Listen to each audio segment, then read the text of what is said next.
안녕하세요. 맘컷TV입니다. 이번 사연은 성범죄 피해 사실로 협박하는 친구 후기입니다. 재밌게 시청해주세요. 감사합니다. 혹시 기억하실란지요? 지난주에 성범죄 피해 사실로 친구에게 협박 아닌 협박을 받는다고 했던 사람입니다.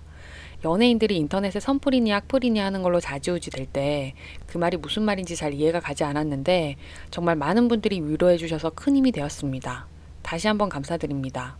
궁금해하고 걱정해 주신 분들이 있으실지 몰라 후기라는 것도 없지만 이렇게 글 올리게 되었습니다. 올려주신 댓글들을 보고 정말 많은 위로를 받았고 또 많은 생각을 하게 되었습니다. 그리고 지난주 금요일 퇴근 후에 남자친구를 만나게 되었습니다. 거의 매일 만나다시피 했던 터라 며칠 동안 연락조차 제대로 되지 않았던 것에 무슨 일인지 많이 궁금해하고 잔뜩 긴장하고 나왔더라고요. 미리 생각해두었던 장소로 차를 몰고 이동하였습니다. 도착해서 1시간 남짓 저 혼자 떠든 것 같네요. 중간에 그 사람이 안아주었습니다. 계속 말했습니다. 처분은 너에게 맡긴다고 말했습니다. 자기가 처분을 내리고 말하고 할 문제가 무엇이며 자기한테 그럴 권리가 어디 있냐고 하네요. 그러면서 왜 갑자기 이런 얘기를 하냐고 묻더라고요. 그래서 말한 김에 그 친구 일까지 다 말해버렸습니다. 다 듣고 나서 그 사람이 하는 말이 한 달쯤 전에 친구에게 제 문제로 상의할 것이 있다면서 연락이 왔답니다. 제 문제면 제가 직접 말해야지 왜 친구가 대신 말하는가 의아하면서도 제 입으로 말하기 곤란한 문제일까 싶어 약속 장소에 나갔다고 합니다. 그리고 그때 그 일을 이미 전해 들었다고 합니다. 처음엔 당황하기도 하고 놀라기도 했지만 마음도 아프고 같은 남자로서 제게 많이 미안했다고 합니다. 친구에게는 친구라는 사람이 상처되는 이야기를 들춰내면 되냐고 꾸짖었다고 하네요. 나이도 저보다 어린 사람이 꾸짖었단 표현을 쓰니 이 와중에 웃음이 나오대요. 왜 그런 걸로 고민을 했냐면서 오히려 제게 서운해하였습니다. 그 친구에게는 다시 그 비슷한 얘기도 흘리지 말고 자기가 안다는 것도 저에게 말하지 말아달라. 무서운 얼굴로 단단히 이루고 왔는데 제게 그렇게 했다는 것을 알고 너무 화를 냈습니다. 친구에게는 그냥 아무 말 안 하고 무시하는 걸로 마무리 짓고 싶었는데 남자친구 말이 그렇게 뒀다가 나중에라도 일 터질까 싶다며 약속을 잡으라 하였습니다. 다음 날까지 기다릴 것도 없이 그 길로 친구 만나러 갔습니다. 둘이 같이 기다리고 있으니 친구 당황한 얼굴이었습니다. 친구 얼굴 다시 보고 싶지 않았는데 그런 일로 마주보고 있으니 별 생각이 다 들었습니다. 의도를 물었고 친구 대답하지 않았습니다. 못한 건지 안 한 건지 답은 듣지 못했습니다. 궁금해하지도 않아 캐묻지도 않았습니다.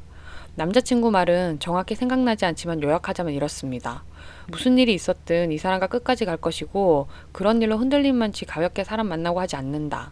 무슨 의도로 이러는지 모르겠으나 쓸데없는 일에 시간 낭비하지 말고 그 시간에 당신 인생 발전하는 데 쓰는 게 당신에게 더 도움이 될 것이다. 이 사람은 당신이 사람을 죽여도 그럴 이유가 있을 거라고 생각했던 사람인데 당신 오늘 좋은 친구 잃었고 그것만으로도 당신 인생에서 큰 손해를 본 것이다. 행여 이 일로 이후에 우리에게 조금이라도 고통을 주거나 이 사람 주위에서 이 일로 다시 한번 들쑤셔지거나 고통받을 일이 생기면 그땐 이렇게 말로만 끝나지 않을 것이다. 합법이든 위법이든 어떤 경로로든 반드시 후회하게 만들어줄 것이다. 뭐 이런 말이었던 것 같은데 친구에게 받았던 협박만큼이나 협박하고 왔네요. 그리고 주말에 여행 갔다가 월요일에 일하고 어제는 너무 피곤하여 오늘 이렇게 글 올리게 되었습니다. 걱정해 주셨던 분들께 다시 한번 고개 숙여 감사합니다. 여행지에서 댓글 다시 한번 일일이 읽고 힘내자고 둘이 웃었네요. 지금이야 마냥 좋은 때지만 후에 이 일로 남자친구와 어떤 일이 생긴다 하더라도 지금 제가 한 일에 후회 없습니다. 그리고 지금까지 긍정적으로 살아왔던 것처럼 오히려 이 일로 인해 서로 더욱더 믿게 된 계기가 되었다고 생각하고 믿고 살려고요. 감사합니다. 꼭 쓰고 싶은 말이 있었는데 정작 그걸 잊어서 닫아 말고 다시 일어났네요. 혹시라도 저와 같은 피해를 입으신 분들 본인 잘못이 아니니 항상 당당하게 살아가셨으면 해요. 화이팅! 네, 사연 여기까지고요. 베스트 댓글 읽어드릴게요. 첫 번째 베스트 댓글. 정말 죄송한데 저 그년한테 욕 한 번만 할게요. 이런 개같은 년, 처죽일 년, 쓰레기만도 못한 년.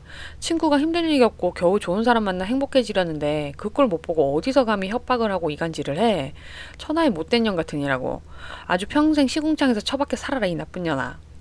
두 번째 베스트 댓글. 어머나 남친 멋져라. 사랑하는 여자 감싸 안을 줄 알고 내가 다 흐뭇하네. 개인적으로 두 분 결혼까지 갔으면 하는 생각이. 근데 그 친구 말이에요. 녹음 같은 거 하셨나요? 그래야 법적으로 처리가 되겠는데. 남친분 겁주려고 한 말이겠지만 불법은 참으세요. 세 번째 베스트 댓글.